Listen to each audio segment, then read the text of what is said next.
രാമായ രാമഭദ്രായ രാമചന്ദ്രായ വേധസേ രഘുനാഥായ നാഥായ സീതായാം പതയേ നമഃ. കൂജന്തം രാമ രാമേതി മധുരം മധുരാക്ഷരം ആരുഹ്യ കവിതാശാഖാം വന്ദേ വാത്മീകി കോകിലം. ഇത്തം സുമന്ത്രരെയും നിയോഗിച്ചതീ സത്വരം തേരിൽ കരേറി വസിഷ്ഠനും ദശരഥീ ഗൃഹമെത്രയും ഭാസ്വരം ആശു സന്തോഷേണ സംപ്രാപ്യ സാദരം. നിന്നതു നേരമറിഞ്ഞു രഘുവരൻ ചെന്നുടൻ ദണ്ഡ നമസ്കാരവും ചെയ്താൻ. രത്നാസനവും കൊടുത്തിരുത്തി തഥാ പത്നിയോടും അതിഭക്ത്യാ രഘുത്തമൻ. പൊൽക്കലശസ്ഥിത നിർമ്മലവാരിണ തൃക്കാൽ കഴുകിച്ചു പാദാബ്ജതീർത്ഥവും ഉത്തമാംഗേനാധരിച്ചു വിശുദ്ധനായി ചിത്തമോദേന ചിരിച്ചരുളി ചെയ്തു. പുണ്യവാനായേനടിയനതീവകേൾ ഇന്നു പാദോദകതീർത്ഥം ധരിക്കയാൽ എന്നിങ്ങനെ രാമചന്ദ്രവാക്യം കേട്ടു നന്നായി ചിരിച്ചു വസിഷ്ഠനരുൾ ചെയ്തു. നന്നു നന്നെത്രയും നിന്നുടെ വാക്കുകൾ ഒന്നുണ്ടു ചൊല്ലുന്നതിപ്പോൾ നൃപാത്മജാം. ത്വൽപാദപങ്കജതീർത്ഥം ധരിക്കയാൽ ദർപ്പക വൈരിയും ധന്യനായിടിനാൻ. ത്വൽപാദതീർത്ഥ വിശുദ്ധനായി വന്നിതു മൽപിതാവായ വിരിഞ്ചനും ഭൂപതേ. ഇപ്പോൾ മഹാജനങ്ങൾക്കുപദേശാർത്ഥം അത്ഭുത വിക്രമാ ചൊന്നതു നീയടൂ. നന്നായി അറിഞ്ഞിരിക്കുന്നു നിന്നെ ഞാൻ ഇന്നവനാകുന്നതെന്നും. ഇന്നടോ സാക്ഷാൽ പരബ്രഹ്മമാം പരമാത്മാവ് മോക്ഷദൻ നാനാജഗന്മയനീശ്വരൻ ലക്ഷ്മീ ഭഗവതിയോടും ധരണിയിൽ ഇക്കാലമത്ര ജനിച്ചിതു നിശ്ചയം.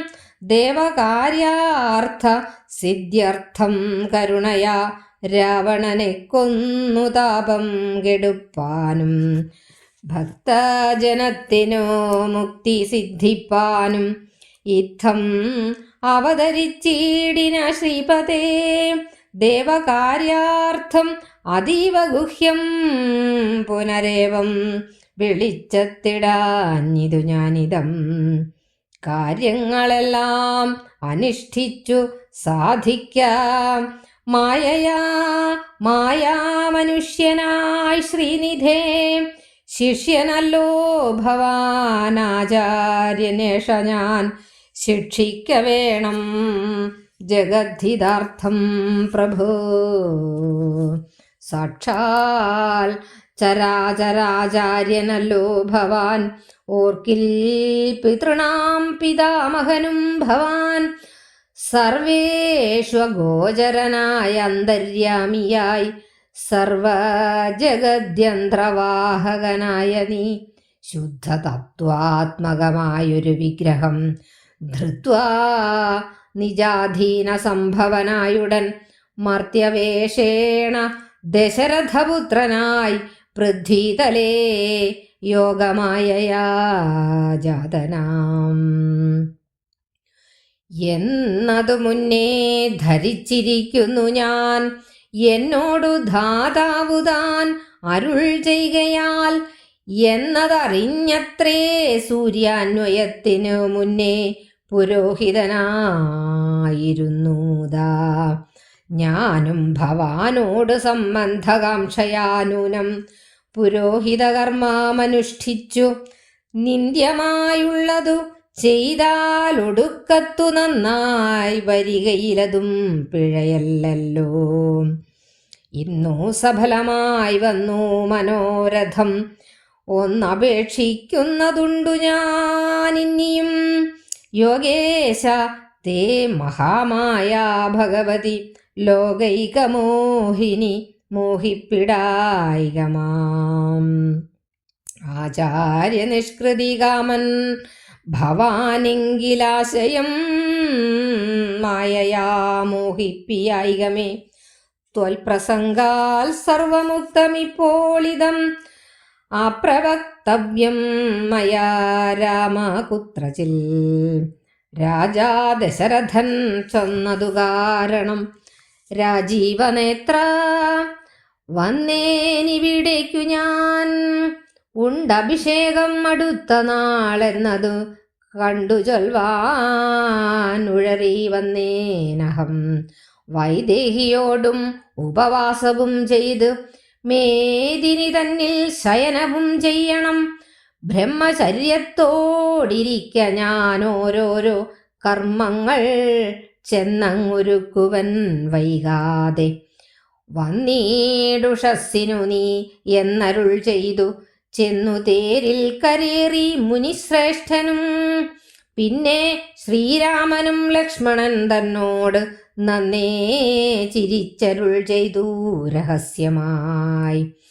താതൻ എനിക്കഭിഷേകം ഇളമ്മയായി മോദേന ചെയ്യും അടുത്ത നാൾ നിർണയം.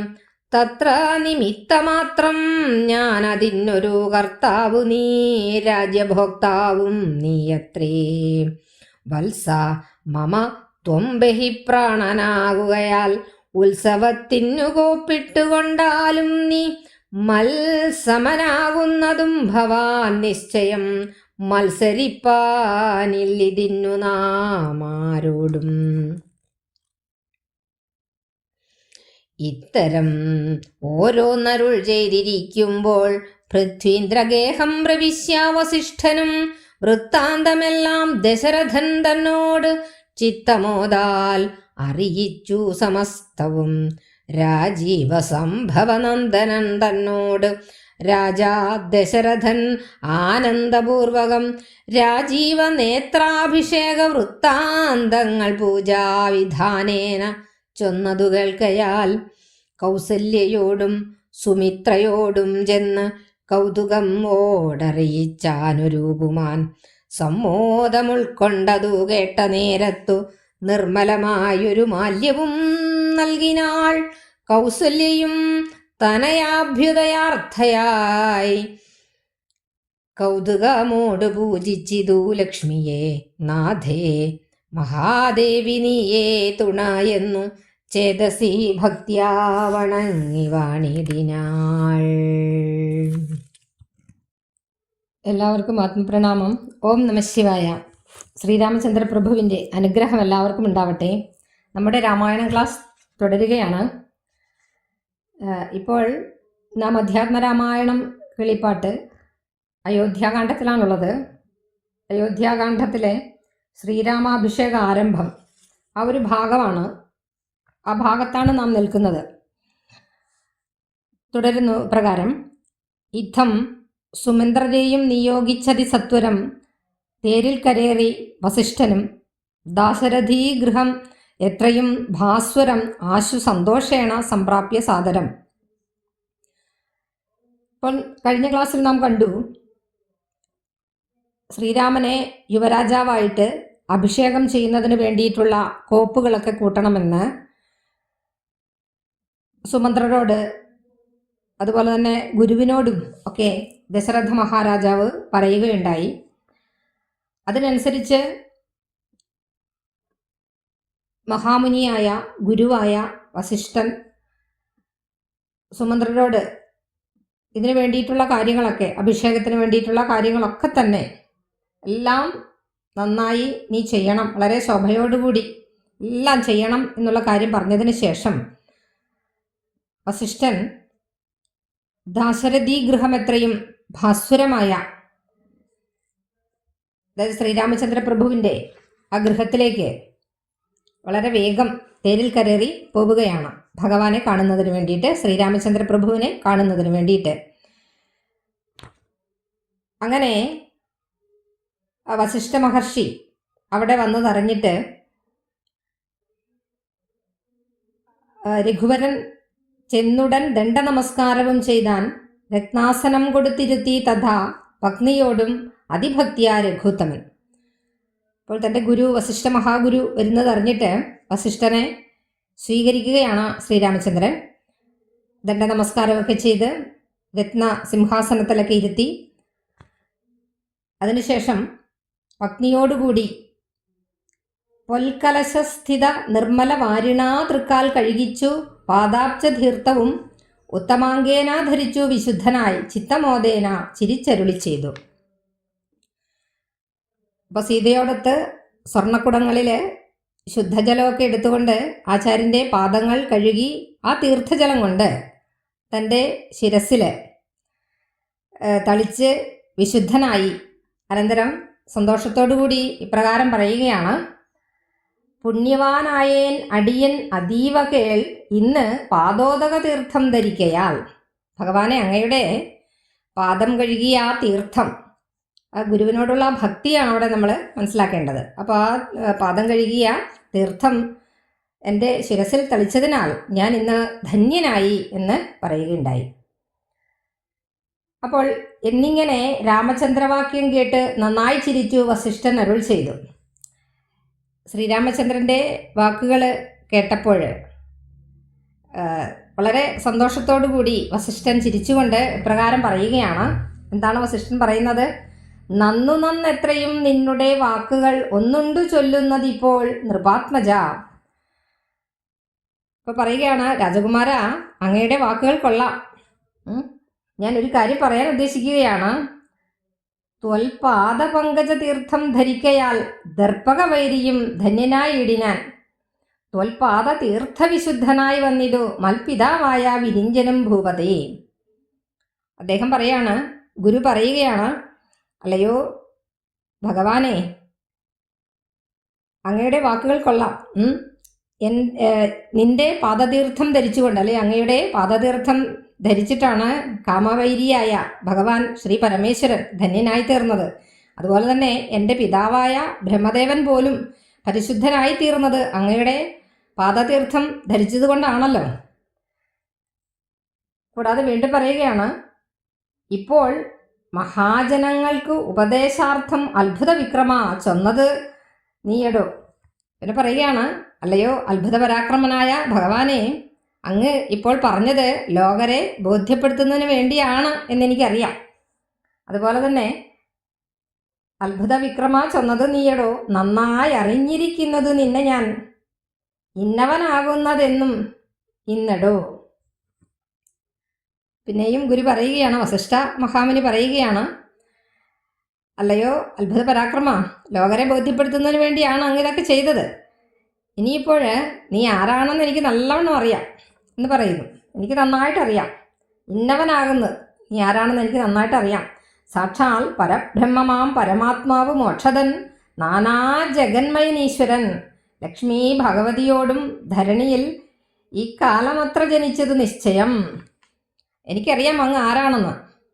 സാക്ഷാൽ ബ്രഹ്മസ്വരൂപനും അതുപോലെ തന്നെ മോക്ഷം ദാനം ചെയ്യുന്നവനുമായ അങ്ങ്, നാനാലോകരൂപനായ അങ്ങ്, ആ ഈശ്വരൻ ലക്ഷ്മി ഭഗവതിയോടൊന്നിച്ച് ഈ ഭൂമിയിൽ വന്ന് ജനിച്ചിരിക്കുകയാണ്. അതെനിക്ക് നന്നായിട്ടറിയാമെന്ന് വസിഷ്ഠ മഹാമുനി പറയുകയാണ്. പിന്നെ ദേവകാര്യാർത്ഥ സിദ്ധ്യർത്ഥം കരുണയാ രാവണനെ കൊന്ന് താപം കെടുപ്പാനും ഭക്തജനത്തിന് മുക്തി സിദ്ധിപ്പാനും ഇത്തം അവതരിച്ചിടിന ശ്രീപതേ. ദേവകാര്യാർത്ഥം അതീവ ഗുഹ്യം പുനരേവം വെളിച്ചത്തിടാനിതു ഞാനിതം. പറയുകയാണ്, രാവണനെയൊക്കെ കൊന്ന് ദേവന്മാരുടെ ആഗ്രഹമൊക്കെ നിറവേറ്റി അവരുടെ ദുഃഖങ്ങളൊക്കെ ശമിപ്പിച്ച് ഭക്തജനങ്ങൾക്ക് മോക്ഷമൊക്കെ കൊടുക്കുന്നതിന് വേണ്ടിയിട്ട് ഭൂമിയിൽ അവതരിച്ച അല്ലയോ രമാകാന്ത, ലക്ഷ്മീകാന്ത, ദേവപ്രീതിക്കായിട്ട് അങ്ങ് ചെയ്യുന്ന കാര്യങ്ങളാണല്ലോ അത് അതീവ ഗുഹ്യമാണ്, അതീവ ഗൂഢമാണ്. അതുകൊണ്ട് തന്നെ ഈ കാര്യം ദേവകാര്യാർത്ഥം അതീവ ഗുഹ്യം പുനരേവം വെളിച്ചത്തിടാഞ്ഞിത് ഞാനിതം. അപ്പം ദേവകാര്യമാണിത്, അതീവ രഹസ്യമായ ദേവന്മാരുടെ കാര്യമാണ്, ദേവന്മാർക്ക് മാത്രം അറിയാവുന്ന കാര്യമാണ്. അതുകൊണ്ട് ഈ രഹസ്യം ഞാൻ പരസ്യപ്പെടുത്തുന്നില്ല, ഞാൻ ആരോട് പറയാതിരുന്നത് അതുകൊണ്ട് തന്നെയാണ്. അപ്പോൾ കാര്യങ്ങളെല്ലാം അനുഷ്ഠിച്ചു സാധിക്കുക മായാമനുഷ്യനായ ശ്രീനിധേ, അല്ലയോ ശ്രീനിധേ, ലക്ഷ്മീകാന്തനായ ഭഗവാനെ, അങ്ങ് അതീവ രഹസ്യമായ ഈ ഒരു കാര്യം മായാമനുഷ്യനായിട്ട് അവതരിച്ച അല്ലയോ ലക്ഷ്മീകാന്ത, അങ്ങ് എല്ലാ കാര്യങ്ങളും സാധിക്കാം. ശിഷ്യനല്ലോ ഭവാൻ ആചാര്യനേഷ ഞാൻ ശിക്ഷിക്ക വേണം ജഗദ്ധിതാർത്ഥം പ്രഭു. അങ്ങ് ഞങ്ങളുടെയൊക്കെ അല്ലെങ്കിൽ എൻ്റെ ആചാര്യനാണ്. ഇനി ഞാൻ അങ്ങയുടെ ആചാര്യനാണ്, ആചാര്യനായ ഞാൻ അങ്ങയുടെ ശിഷ്യനാണ് പറയാണ്. ഇവിടെ ഭഗവാൻ എല്ലാവരുടെയും ആചാര്യനാണ്, ഗുരുവാണ്. ആ ഗുരുസ്ഥാനീയനായ ഭഗവാനെയാണ് തൻ്റെ ശിഷ്യനായിട്ട് വസിഷ്ഠ മഹാമുനിക്ക് ലഭിച്ചിരിക്കുന്നത്. അപ്പോൾ പറയാണ് ആചാര്യനായ ഞാൻ അങ്ങയുടെ ശിഷ്യനാണെന്ന് പറയുന്നത് അതുകൊണ്ട് തന്നെയാണ്. അതുകൊണ്ട് തന്നെ അദ്ദേഹം പറയുന്നു, സാക്ഷാൽ ചരാചരാചാര്യനല്ലോ ഭവാൻ, ഓർക്കിൽ പിതാമഹനും ഭവാൻ, സർവേഷ ഗോചരനായ അന്തര്യാമിയായി സർവ ജഗദ്യന്ത്രക വാഹകനായ നീ ശുദ്ധ തത്വാത്മകമായൊരു വിഗ്രഹം ധൃത്വ നിജാധീന സംഭവനായുടൻ മർത്യപേക്ഷേണ ദശരഥപുത്രനായി പൃഥ്വീതലേ യോഗമായയാ ജാതനാം. പറയാണ് സകല ചരാചരങ്ങളുടെയും ആചാര്യനായ അങ്ങ് യഥാർത്ഥത്തിൽ ഓർക്കിൽ പിതാമഹനും ഭവാൻ, പിതൃക്കളുടെ കൂടി പിതാമഹനാണ് അങ്ങ്. അതുപോലെ തന്നെ സർവേഷ്വഗോചരനായി അന്തര്യാമിയായിട്ട് കാണാൻ കഴിയാത്ത വിധം, ആർക്കും കാണാൻ കഴിയാത്ത വിധം സകലത്തിനെയും എല്ലാത്തിനെയും ഉള്ളിൽ വയ്ക്കുന്ന, അന്തര്യാമിയായിട്ട് ഉള്ളിൽ വഹിക്കുന്ന അല്ലെങ്കിൽ ഉള്ളിൽ സ്ഥിതി ചെയ്യിച്ചുകൊണ്ട് അങ്ങ് ഈ സർവ ജഗദ്യന്ത്ര വാഹകനായി, എന്നുവെച്ചാൽ പ്രപഞ്ചത്തെ യന്ത്രത്തെ നടത്തുന്നതിന് വേണ്ടി, പ്രപഞ്ചമാകുന്ന ഈ യന്ത്രത്തെ നടത്തുന്നതിന് വേണ്ടിയിട്ടാണ് അങ്ങ് ഇവിടെ വന്നിരിക്കുന്നത്. ശുദ്ധ തത്വാത്മകമായൊരു വിഗ്രഹമായി മാറിയിരിക്കുകയാണ് അങ്ങ്. കളങ്കമില്ലാത്ത ആ ഒരു പഞ്ചേന്ദ്രിയാദി തത്വങ്ങളോടുകൂടിയ ഒരു ശരീരം ധരിച്ചുകൊണ്ട് എന്താണ് പറയുന്നത്, ശുദ്ധ തത്വാത്മകമായൊരു വിഗ്രഹം ധൃത്വ നിജാധീന സംഭവനായുടൻ മർത്യവേഷേണ ദശരഥപുത്രനായി. അപ്പോൾ പറയുന്നു അങ്ങ് കളങ്കമില്ലാത്ത പഞ്ചേന്ദ്രിയാദി തത്വങ്ങളോടുകൂടിയ ഈ ഒരു ശരീരത്തിലാണല്ലോ പഞ്ചേന്ദ്രിയങ്ങളിലുള്ളത്. അപ്പോൾ അതൊക്കെ ധരിച്ചുകൊണ്ട്, പഞ്ചേന്ദ്രിയങ്ങൾ ധരിച്ചുകൊണ്ട്, ആ തത്വങ്ങൾ ധരിച്ചുകൊണ്ട് തനിക്ക് അധീനമായ ആ ഒരു മനുഷ്യജന്മത്തെ, അല്ലെങ്കിൽ മനുഷ്യവേഷത്തെ പൂണ്ട് ദശരഥൻ്റെ പുത്രനായിട്ട് ഇവിടെ യോഗമായയോടുകൂടി തന്നെ ഇവിടെ അവതരിച്ചിരിക്കുന്നു, ഭൂമിയിൽ അവതരിച്ചിരിക്കുന്നു. ഈ കാര്യം അദ്ദേഹം പറയാണ്, പൃഥ്വീതലേ യോഗമായാ ജാതനാം മായയാ ജാതനാം എന്നത് മുന്നേ ധരിച്ചിരിക്കുന്നു ഞാൻ, എന്നോട് ധാതാവ് താൻ അരുൾ ചെയ്യുകയാൽ ഞാൻ ഇക്കാര്യം മുന്നേ ധരിച്ചു വെച്ചിട്ടുണ്ട്. അങ്ങ് ഇവിടെ മനുഷ്യവേഷത്തിൽ ലക്ഷ്മി ഭഗവതിയോട് കൂടിയിട്ട് ജനിച്ചിരിക്കുകയാണ് എന്നുള്ള കാര്യം ബ്രഹ്മദേവൻ മുമ്പ് പറഞ്ഞിട്ടുണ്ട്. അത് മനസ്സിലാക്കിക്കൊണ്ട് തന്നെയാണ് ഞാനിവിടെ നിൽക്കുന്നത് എന്നുള്ള കാര്യം പറയണം. എന്നതറിഞ്ഞത്രേ സൂര്യാന്വയത്തിന് മുന്നേ പുരോഹിതനായിരുന്നു മുതാ, ഞാനും ഭവാനോട് സംബന്ധകാംക്ഷയാൽ ഊനം പുരോഹിത കർമ്മമനുഷ്ഠിച്ചു. അപ്പോൾ ഇത് മനസ്സിലാക്കിക്കൊണ്ടാണ് ഞാൻ അങ്ങയോട് ബന്ധപ്പെടാനുള്ള ആഗ്രഹത്തോടുകൂടി ഈ മുൻകൂട്ടി സൂര്യവംശത്തിൻ്റെ പൗരോഹിത്യം ഞാൻ ഏറ്റെടുത്തതും അതുകൊണ്ട് തന്നെയാണ്. ഇതൊക്കെ മനസ്സിലാക്കിക്കൊണ്ട് തന്നെയാണ് ആ ഒരു പുരോഹിത കൃത്യം നിർവഹിക്കുന്നതിന് വേണ്ടി ഞാൻ വന്നിരിക്കുന്നത് എന്ന് പറയുകയാണ്. തുടർന്ന് വസിഷ്ഠൻ മറ്റൊരു കാര്യം പറയുന്നു, നിന്ദ്യമായുള്ളതു ചെയ്താലൊടുക്കത്തു നന്നായി വരീകിലതും പിഴയല്ലല്ലോ. ഇവിടെ ഒരു കാര്യം സമർത്ഥിക്കാൻ പറയുകയാണ്, നിന്ദ്യമായുള്ള ഒരു പ്രവൃത്തി ചെയ്യേണ്ടി വന്നാലും അതിന് നല്ല ഫലമുണ്ടാവുകയാണെങ്കിൽ ആ പ്രവൃത്തിക്ക് തെറ്റില്ലല്ലോ എന്ന്. അപ്പം ഞാൻ അവിടുത്തെ സകല ചരാചര ഗുരുവായ അവിടുത്തെ ആചാര്യനായിട്ട് ഞാനിവിടെ വന്നത്.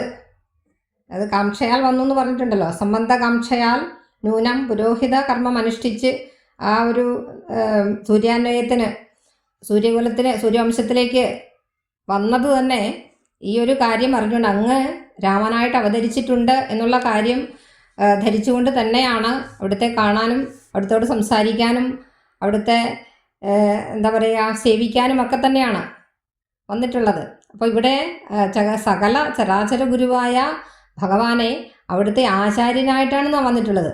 അത് ഒരു തെറ്റാണ്, നിന്ദ്യമായുള്ള കാര്യമാണ്. പക്ഷേ എന്നാലും നിന്ദ്യമായുള്ളത് ചെയ്താൽ ഒടുക്കത്ത് നന്നായി വരികിൽ അതും പിഴയല്ലല്ലോ.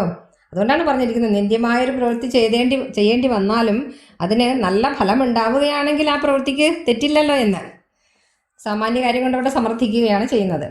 അപ്പം തുടർന്ന് ഇന്ന് സഫലമായി വന്നു മനോരഥം ഒന്ന് അപേക്ഷിക്കുന്നുണ്ട് ഞാൻ ഇനിയും. ലോകേശ തേ മഹാമായാ ഭഗവതി ലോകൈക മോഹിനി മോഹിപ്പിക്കായിക മാം. ഇന്ന് എൻ്റെ മനോരഥം, എൻ്റെ മനോകാമനകൾ സഫലമായി വന്നിരിക്കുകയാണ്. ഭഗവാനെ, എനിക്ക് ഒരു കാര്യം അവിടുത്തോട് അപേക്ഷിക്കേണ്ടതായിട്ടുണ്ട്, അപേക്ഷിക്കുകയാണ്. യോഗേശ തേ മായാഭഗവതി, അവിടുത്തെ മായാഭഗവതി ലോകൈക മോഹിനി, ലോകത്തെ മുഴുവനും മോഹിപ്പിക്കുന്നവളായ അവിടുത്തെ മായാഭഗവതി എന്നെ മോഹിപ്പിക്കരുതേ. ആചാര്യ നിഷ്കൃതികാമൻ ഭവാനെങ്കിൽ ആശയം മായയാ മോഹിപ്പിയായികമേ. ഭഗവാൻ അവിടുന്ന് ആചാര്യനോടൊക്കെയുള്ള ഒരു കടപ്പാട് തീർക്കണമെന്ന് ആഗ്രഹമുണ്ടെങ്കിൽ മായ കൊണ്ട് എന്നെ മോഹിപ്പിക്കരുതേ എന്ന് പറയുകയാണ്. അതുപോലെ തന്നെ ത്വൽ പ്രസംഗാൽ സർവമുക്തമിപ്പോളിതം അപ്രവക്തവ്യം മയാ രാമ കുത്രച്ചിൽ. എന്നുവെച്ചാൽ ത്വൽ പ്രസംഗാൽ, അങ്ങയുടെ പ്രസംഗത്താൽ സർവമുക്തം ഇപ്പോൾ, സർവം ഉക്തം, സർവം ഉക്തം, അതാണ് സർവമുക്തം ഇപ്പോൾ ഇതം, ഈ അപ്രവക്തവ്യം. അപ്രവക്തവ്യം പറഞ്ഞാൽ പറയാൻ പാടില്ലാത്ത, എന്നുവെച്ചാൽ ഒരു അവസരം കിട്ടിയത് കൊണ്ട് ഞാനത് പറഞ്ഞതാണ്, പറയാൻ പാടില്ലാത്തതാണ്, വക്തവ്യമല്ലാത്തതാണ്. അതുകൊണ്ട് ഞാൻ പറഞ്ഞു തരുത്, ഇതെല്ലാം പറഞ്ഞു പോയതാണ്, അങ്ങയോട് കൂടി ചേർന്നത് കൊണ്ട് ഞാനിതൊക്കെ പറഞ്ഞു പോയതാണ്. ഇതൊന്നും ഒരിടത്തും വെച്ച് പറയാൻ പാടില്ലാത്തതാണെന്ന് എനിക്കറിയാം, എങ്കിൽ കൂടിയും ഞാൻ അങ്ങയോട് പറഞ്ഞു പോയതാണെന്നാണ് പറയുന്നത്.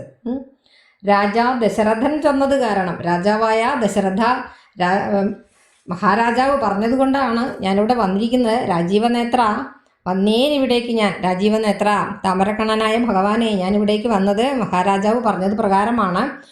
അഭിഷേകം അടുത്ത നാൾ എന്ന് കണ്ട് ചൊൽവാനായി ഉഴറി വന്നേനഹം. അടുത്ത ദിവസം തന്നെ അങ്ങേക്ക് രാജാഭിഷേകം, യുവരാജാവ് ആയിട്ട് അഭിഷേകം ചെയ്യാനായിട്ട് ഉദ്ദേശിക്കുന്നുണ്ട്. ആ ഒരു കാര്യം പറയാനായിട്ട് ഞാൻ വന്നിട്ടുള്ളത്. വൈദേഹിയോടും ഉപവാസവും ചെയ്ത് മേദിനി തന്നിൽ ശയനം ചെയ്യണം. അപ്പോൾ ഏതായാലും സീതാദേവിയോടുകൂടി ഉപവസിച്ച് അതുപോലെ തന്നെ നിലത്ത് കിടന്ന് ബ്രഹ്മചര്യമൊക്കെ പാലിച്ചുകൊണ്ട് വേണത് ചെയ്യേണ്ടുള്ള കാര്യം പറയും. ബ്രഹ്മചര്യത്തോടിരിക്കുക, ഞാൻ ഓരോരോ കർമ്മങ്ങൾ ചെന്നങ്ങ് ഒരുക്കുവൻ വൈകാതെ. അപ്പോൾ ബ്രഹ്മചര്യം പാലിച്ചുകൊണ്ട് സീതയോടൊപ്പം തന്നെ ഉപവസിച്ച് നിലത്ത് കിടന്ന് ഇന്നത്തെ രാത്രി അങ്ങനെ ചെയ്യണമെന്നാണ് പറയുന്നത്. അത് നമ്മൾ വ്രതങ്ങളൊക്കെ അനുഷ്ഠിക്കുമ്പോൾ അതിൻ്റേതായ രീതിയിലാണല്ലോ ചെയ്യുന്നത്. അതുകൊണ്ട് മഹത്തായ ഒരു കർമ്മം നടക്കാൻ പോവുകയാണ്. അപ്പോൾ അതിൻ്റെ മുന്നോടിയായിട്ട് ഉപവസിക്കണമെന്നും ഒക്കെയുള്ള കാര്യങ്ങൾ പറഞ്ഞു കൊടുക്കുകയാണ്. അതിനുശേഷം പറയുന്നു, വന്നീടുഷസ്സിനു നീ എന്നരുൾ ചെയ്ത് ചെന്നു തേരിൽ കരേറി മുനിശ്രേഷ്ഠനും. പ്രഭാതത്തിൽ തന്നെ അങ്ങ് വന്നെത്തണം. ഇത്രയൊക്കെ പറഞ്ഞിട്ട് വസിഷ്ഠൻ തേരിൽ കരേറി യാത്രയായി. തുടർന്ന് പിന്നെ ശ്രീരാമനും ലക്ഷ്മണൻ തന്നോട് നന്നേ ചിരിച്ചരുൾ ചെയ്തു രഹസ്യമായി. ആ സമയത്ത് ശ്രീരാമൻ ലക്ഷ്മണനോട് ചില കാര്യങ്ങൾ ചിരിച്ചുകൊണ്ട് രഹസ്യമായിട്ട് പറയുകയാണ്. താതൻ എനിക്ക് അഭിഷേകം ഇളമയായി മോദേന ചെയ്യും അടുത്ത നാൾ നിർണയം. അടുത്ത ദിവസം അച്ഛൻ വളരെ സന്തോഷത്തോടുകൂടി എന്നെ യുവരാജാവായിട്ട് അഭിഷേകം ചെയ്യാൻ പോവുകയാണ്. തത്ര നിമിത്തമാത്രം ഞാൻ അതിനൊരു കർത്താവ്, നീ രാജ്യഭോക്താവ് നീ അത്രേ. അപ്പോൾ ഇക്കാര്യം വെറും ഒരു ഒരു നിമിത്തം മാത്രമായിട്ടാണ് ഞാൻ വിചാരിക്കുന്നത്. തത്ര നിമിത്തമാത്രം, ഒരു നിമിത്തമായിട്ട് മാത്രമാണ് ഞാൻ കരുതുന്നത്. കർത്താവ് നീ രാജ്യഭോക്താവ് നീ അത്രേ. വത്സ മമ ത്വം ബഹിപ്രാണനാകയാൽ ഉത്സവത്തിന് കൂപ്പിട്ടുകൊണ്ടാലും നീ. അല്ലയോ ലക്ഷ്മണ, ശ്രീരാമൻ പറയുകയാണ്, നീ എൻ്റെ ശരീരത്തിൻ്റെ ഭാഗം തന്നെയാണ്. എന്ന് വെച്ചാൽ എൻ്റെ ശ്രീരാമൻ എപ്പോഴും പറയാറുണ്ട്, ലക്ഷ്മണൻ എൻ്റെ ജീവനാണെന്ന് പറയാറുണ്ട്. അപ്പോൾ എൻ്റെ ശരീരത്തിന് പുറത്തുള്ള ത്വം ബഹിപ്രാണനാണ്. ത്വം ബഹിപ്രാണ മമ, എൻ്റെ പുറത്തുള്ള പ്രാണനാണ് നീ. അതുകൊണ്ട് അല്ലയോ വത്സ, നീ ഇത് ചെയ്യുന്നത് നീയാണ്. രാജ്യഭോക്താവും ഭരണാധികർത്താവും അതുപോലെ തന്നെ ഭരണത്തിൻ്റെ സുഖവും ഒക്കെ അനുഭവിക്കുന്നത് നീ തന്നെയാണ്. അപ്പോൾ നീ എന്ന് പറയുന്നത് ഞാൻ തന്നെയാണ്, ഞാനെന്ന് പറയുന്നത് നീ തന്നെയാണ്, എൻ്റെ പ്രാണനാണ് എന്ന് ലക്ഷ്മണൻ എന്ന് പറയാറുണ്ട്. അതുകൊണ്ട് എൻ്റെ പുറത്തുള്ള പ്രാണനാണ് നീ.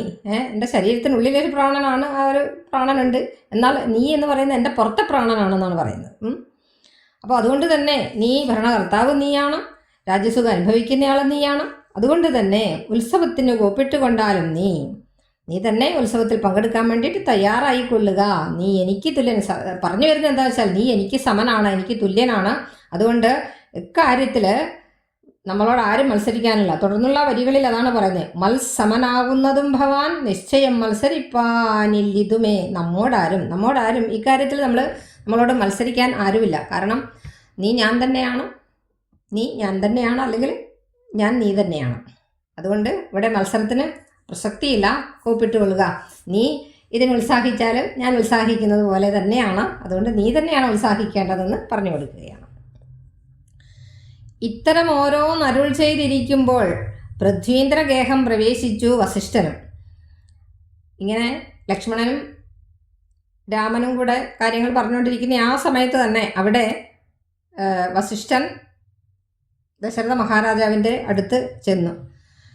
വൃത്താന്തമെല്ലാം ദശരഥനോട് ചിത്തമോദാൽ അറിയിച്ചു സമസ്തവും. എല്ലാ കാര്യങ്ങളും വളരെ സന്തോഷത്തോടു കൂടി വസിഷ്ഠ മഹർഷി ദശരഥ മഹാരാജാവിനോട് പറയുകയുണ്ടായി. രാജീവ സംഭവ നന്ദനൻ തന്നോട് രാജാ ദശരഥൻ ആനന്ദപൂർവകം രാജീവ നേത്രാഭിഷേക വൃത്താന്തങ്ങൾ പൂജാവിധാനേന ചൊന്നതു കേൾക്കയാൽ.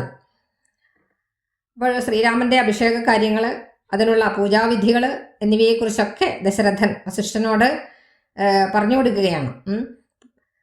കാര്യങ്ങൾ രാജീവസംഭവ നന്ദനൻ തന്നോട്. രാജീവസംഭവ നന്ദനൻ എന്ന് പറഞ്ഞാൽ ബ്രഹ്മാവിൻ്റെ പുത്രനായ വസിഷ്ഠ മഹർഷിയോട് രാജാ ദശരഥൻ വളരെ ആനന്ദത്തോടുകൂടി രാജീവനേത്രൻ്റെ താമരക്കണ്ണനായ രാമചന്ദ്രൻ്റെ അഭിഷേക വൃത്താന്തങ്ങൾ, അതുപോലെ തന്നെ അതിൻ്റെ പൂജാവിധാനങ്ങൾ ഒക്കെ പറയുകയാണ്. ഇത് പറയുന്ന സമയത്ത് കൗസല്യയോടും സുമിത്രയോടും ചെന്ന് കൗതുകമോട് അറിയിച്ചാനൊരു പുമാൻ. ഇതൊരു സേവകൻ കേട്ടുകൊണ്ട് നിൽക്കുന്നുണ്ടായിരുന്നു. ആ സേവകൻ കൗസല്യയോടും സുമിത്രയോടും ഈ വൃത്താന്തം പോയി അറിയിക്കുകയാണ് ചെയ്യുന്നത്. സമ്മോദം ഉൾക്കൊണ്ടതു കേട്ട നേരത്ത് നിർമ്മലമായൊരു മല്യവും നൽകിനാൾ. അപ്പോൾ വളരെ സന്തോഷത്തോടു കൂടിയാണ് ഇത് പറയുന്നത്. പരിചാരകർക്ക് സന്തോഷം, പരിചാരകർക്ക് കാത്തു നിൽക്കുന്നതാണ്, സർവരും കാത്തു നിൽക്കുന്നതാണ് രാമനെ രാജാവായിട്ട് അഭിഷേകം ചെയ്യുന്നത്. രാമൻ ഞങ്ങളുടെ രാജാവാകണം എന്നുള്ളതാണ് സർവരുടെയും ആഗ്രഹം. അപ്പോൾ വളരെ സന്തോഷത്തോടു കൂടി ഈ കാര്യങ്ങൾ അറിഞ്ഞപ്പോൾ കൗസല്യക്കും സുമിത്രയ്ക്കും വളരെ സന്തോഷമുണ്ടായി. കൗസല്യ ആ പരിചാരകന് നല്ലൊരു നിർമ്മലമായൊരു മാല്യവും നൽകിനാൾ. നല്ലൊരു മാല കൊടുക്കുകയുണ്ടായി. അങ്ങനെ നിർമ്മലമായൊരു മാല്യവും നൽകാൻ കൗസല്യയും തനയാഭ്യുദയ അർത്ഥമായി കൗതുകമോട് പൂജിച്ചിതു ലക്ഷ്മിയെ. കൗസല്യ തൻ്റെ പുത്രൻ്റെ ഉത്കർഷത്തിന് വേണ്ടിയിട്ട് ലക്ഷ്മി ദേവിയെ അവിടെ പൂജിക്കുകയാണ്. കൗതുകമോട് പൂജിച്ചിതു ലക്ഷ്മിയെ. ലക്ഷ്മി ദേവിയെ കൗതുകത്തോടു കൂടി പൂജിക്കുകയാണ്. നാഥേ മഹാദേവി നീയേ തുണയെന്നു ചേതസി ഭക്തിയാ വണങ്ങി വാണിയിടിനാൾ. അപ്പോൾ ലക്ഷ്മി ദേവിയോട് തൻ്റെ പുത്രന് സർവ്വ ഐശ്വര്യങ്ങളും കൊടുക്കണേ എന്ന്. ലക്ഷ്മിയാണല്ലോ ഐശ്വര്യത്തിൻ്റെ നാഥ, അതുകൊണ്ട് അതെല്ലാം കൊടുക്കണേ എന്ന് നാഥേ മഹാദേവി നീ മാത്രമാണ് എനിക്ക് തുണയായിട്ടുള്ളത്. ചേതസി ഭക്തിയാ വണങ്ങി വാണിയിടിനാൾ. ഭക്തിയോടുകൂടി ലക്ഷ്മി ഭഗവതിയെ കൗസല്യാദേവി ഭജിക്കുകയാണ് ഇവിടെ ചെയ്യുന്നത്. അപ്പോൾ ഇന്നത്തെ ക്ലാസ് ഇവിടെ അവസാനിക്കുകയാണ്. നന്ദി, നമസ്കാരം.